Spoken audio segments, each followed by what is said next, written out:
once knew a nigga whose real name was William. His primary concern was making a million, being the illest hustler that the world ever seen. He used to fuck movie stars and sniff coke in his dreams. A corrupted young mind at the age of 13.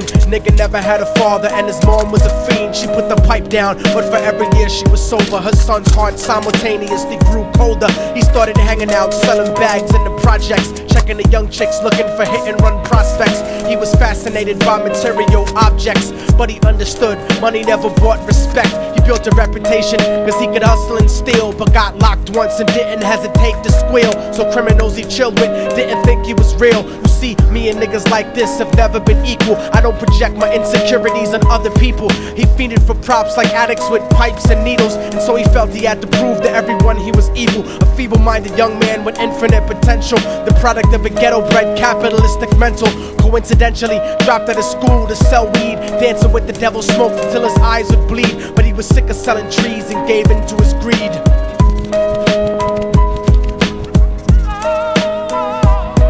Everyone tryna be trife, never face the consequences. You probably only did a month for minor offenses. Ask a nigga doing life if he had another chance. But then again, there's always the wicked that knew in advance. Dance forever with the devil on a cold cell block. But that's what happens when you rape, murder, and sell rock. Devils used to be gods, angels that fell from the top. There's no diversity because we're burning in the melting pot.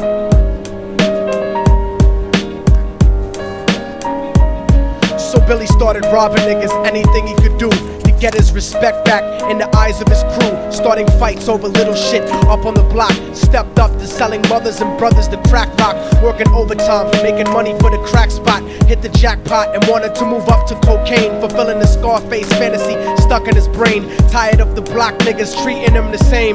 He wanted to be major like the cutthroats and the thugs. But when he tried to step to him, niggas showed him no love. They told him any motherfucking coward can sell drugs. Any bitch nigga with a gun can bust slugs. Any nigga with a red shirt can front like a blood. Even Puffy smoked the motherfucker up in the club. But only a real thug can stab someone till they die. Standing in front of them, staring straight into their eyes, Billy realized that these men were well guarded, and they wanted to test him before business started. Suggested raping a bitch to prove he was cold-hearted. So now he had a choice between going back to his life or making money with made men. Up in the sight, his dreams about cars and ice made him agree a hardcore nigga is all he ever wanted to be. And so he met them Friday night at 2:45.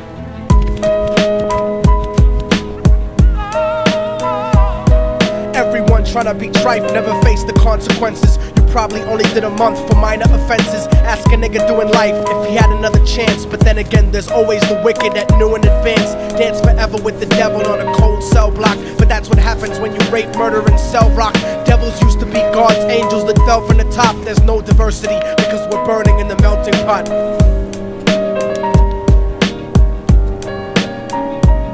They drove around the project slow while it was raining, smoking blunts, drinking and joking for entertainment, until they saw a woman on the street walking alone, 3 in the morning, coming back from work on the way home. And so they quietly got out the car and followed her. Walking through the projects, the darkness swallowed her. They wrapped her shirt around their head and knocked her onto the floor. This is it, kid, now you got your chance to be raw. So Billy yoked her up and grabbed the chick by the hair and dragged her into a lobby that had nobody there. She struggled hard, but they forced her to go up the stairs. They got to the roof and then held her down.